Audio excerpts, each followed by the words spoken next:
Haide, bă, Gigel, mă, ce faci, mă? Hei, La mulți ani, bă, Gigel, bă! e cineva la poartă. Cine e, mă, la poartă? Nu știu. Nu e, mă, nimeni. Lasă-mă, vină încoace. Gigel. Nu mai e nimeni.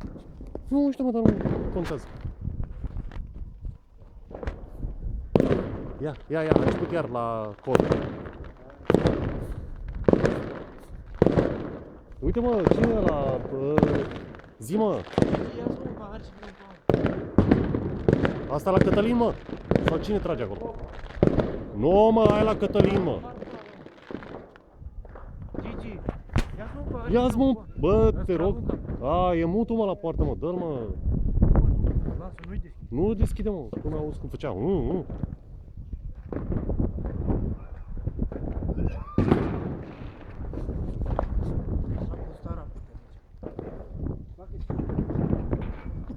Ia, cine e acolo? Zi acolo cine e? Neafane? Oteliță? A, uite, bă, ce spectaculos. Mai mișto ca la conul, mă. Ia uite ce.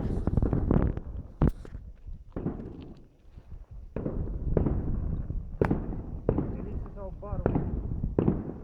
Nu e barul.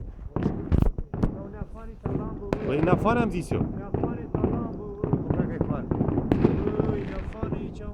Nu cred că merge la el. Da, mă, dacă mă urcam pe silos, cum ți-am zis. E neafani, mă. Dacă mă urcam pe silos, cum ți-am zis. Spun că e la neafani. Bă, ia, mă, gata. S-a terminat. Nu-mi jura că filmează, mă.